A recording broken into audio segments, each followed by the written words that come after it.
Hoy vamos a meternos de lleno en un tema que es clave para la salud, pero que muy a menudo pasamos por alto: la digestión de las proteínas. Y es que no se trata solo de lo que comemos, ¿saben? Se trata de lo que nuestro cuerpo realmente puede absorber y usar. Vamos a ver en detalle cómo una falla en el primerísimo paso de este proceso puede desatar una reacción en cadena con consecuencias en todo el organismo. Bueno, empecemos con algo que la verdad le da la vuelta a lo que casi todo el mundo piensa. ¿Qué tal si esa sensación de ardor, ese reflujo que millones de personas tratan de calmar con antiácidos, fuera en realidad una señal de que falta ácido y no de que sobra? Esta pregunta, que suena totalmente al revés, es el centro de todo lo que vamos a desglosar hoy. Para que nos demos una idea de la magnitud del problema, miren este número: 24 millones. Esa es la cantidad de recetas de medicamentos que bloquean el ácido del estómago que se emiten cada mes, solo en Estados Unidos. Y eso sin contar la locura de antiácidos que se venden sin receta. Claramente el problema es masivo, pero ¿realmente se está atacando la raíz del problema? Y aquí es donde empieza todo lo importante. Nuestro cuerpo necesita proteínas, sí, pero siendo súper exactos, lo que de verdad necesita son las piezas que las forman, los aminoácidos. Piensen en ellos como los ladrillos para construir absolutamente todo, desde nuestros músculos, los neurotransmisores que manejan nuestro humor, hasta las enzimas que hacen que cada reacción química de nuestro cuerpo funcione. Según la fuente que estamos analizando, aunque hay muchas fuentes de proteína, las que vienen de origen animal nos dan el paquete más completo y fácil de usar de aminoácidos esenciales.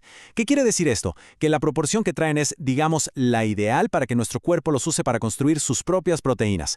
Es un concepto clave que se conoce como utilización neta de nitrógeno. Ok, ahora metámonos de cabeza en cómo funciona la digestión. El ácido del estómago no es cualquier cosa. Es el interruptor principal, la primera ficha de dominó y la más importante. Si esta primera ficha no cae bien, toda la línea de ensamblaje que viene después se va a ver comprometida. Así de simple. Para que entendamos bien cómo trabaja el estómago, tenemos que hablar sí o sí del pH. Es una escala que mide qué tan ácido o alcalino es algo. Un número bajo significa muy ácido y uno alto, muy alcalino. El agua, por ejemplo, está justo en medio, en el 7. Un estómago sano, para poder hacer su trabajo, tiene que estar en el extremo más ácido de esta escala.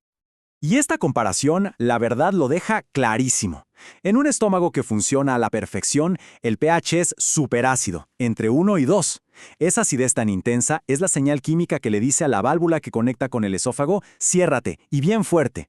Pero si el pH sube a 4 o 5, que sigue siendo ácido pero no lo suficiente, esa señal nunca llega. El resultado: la válvula se queda medio abierta y el contenido del estómago se regresa, causando el famoso reflujo.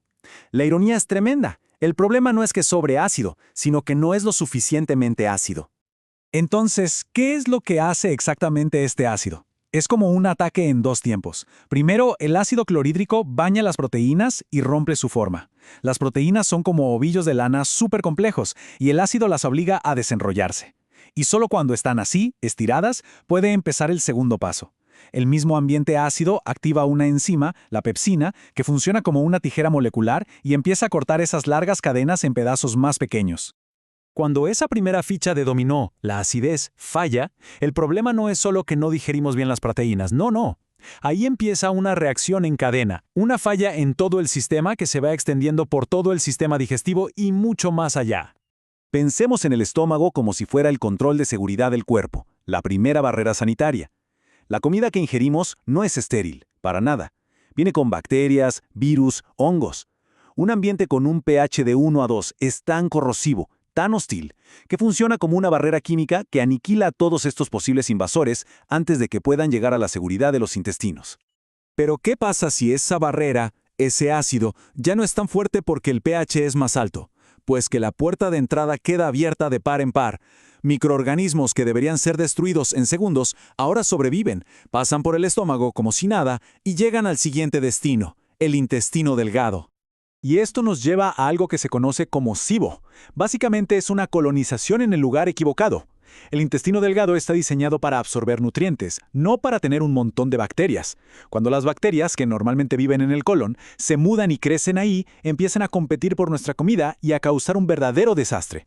Y ojo, que los efectos no se quedan ahí, se sienten en todo el sistema. Estos invasores inflaman la delicada pared del intestino, lo que hace que absorbamos todavía menos. Fermentan los carbohidratos, produciendo gas que nos causa hinchazón y dolor.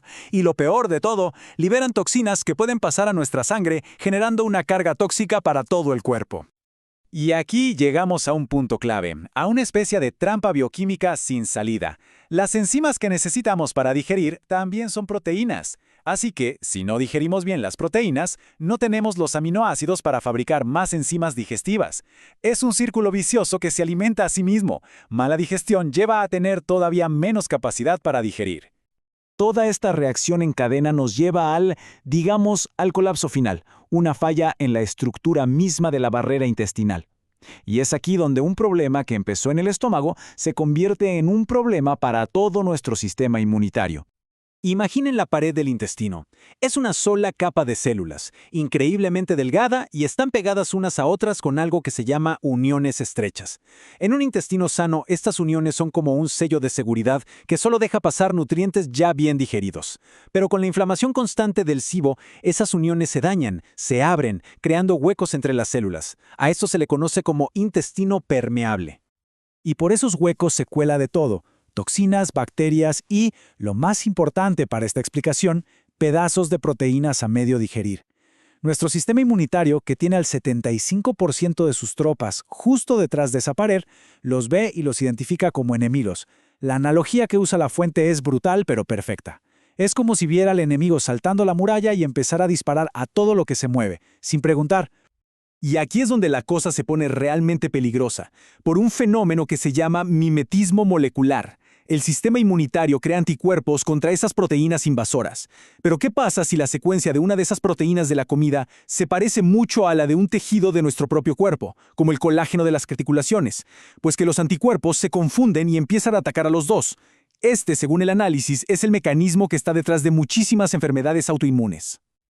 Ok, después de ver todo este mapa del desastre, la pregunta que todos nos hacemos es: ¿se puede arreglar? ¿Hay vuelta atrás?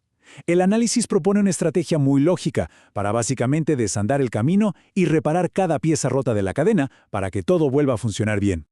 El plan de ataque que se propone es muy lógico. Va paso a paso. Primero, arreglar el problema original corrigiendo el pH del estómago con un suplemento de ácido clorhídrico. Segundo, darle una ayuda externa con enzimas digestivas mientras el cuerpo se recupera. Tercero, repoblar el intestino con bacterias buenas, con probióticos. Y cuarto, el paso que lo cambia todo: romper el círculo vicioso dándole al cuerpo aminoácidos ya listos para usar. Y para que veamos esto en la práctica, la fuente presenta un caso de estudio muy potente. Se trata de una mujer de 63 años con un diagnóstico muy severo de artritis reumatoide. Antes de empezar el protocolo, sus análisis de sangre mostraban marcadores de autoinmunidad e inflamación por las nubes. Después de 5 meses, sus marcadores clave, como el anticuerpo antinuclear, dieron negativo. Su nivel de inflamación bajó a la normalidad y sus síntomas, el dolor y la hinchazón, prácticamente desaparecieron. Esto parece mostrar una conexión directa entre arreglar el intestino y calmar la respuesta autoinmune. Entonces, la pieza clave para romper ese círculo vicioso, según el análisis, es saltarse el problema de la digestión. Al darle al cuerpo los aminoácidos ya separados, listos para ser absorbidos, nos evitamos por completo el paso de la digestión que no está funcionando. El cuerpo los puede usar casi de inmediato, dándole la materia prima que necesita con urgencia para repararse a sí mismo, para reconstruir la pared del intestino y, lo más importante, para volver a fabricar sus propias enzimas digestivas y reiniciar todo el sistema. Y todo esto nos deja con una última reflexión, que es quizá la más importante de todas. El análisis sugiere que la mejor intervención no es la que ataca un síntoma, sino la que le devuelve al cuerpo las herramientas y las condiciones correctas para que él mismo pueda echar a andar sus propios e increíbles programas de autorreparación. La pregunta final no es qué puede hacer un tratamiento por el cuerpo, sino qué es capaz de hacer el cuerpo una vez que le quitamos las barreras que le impiden funcionar.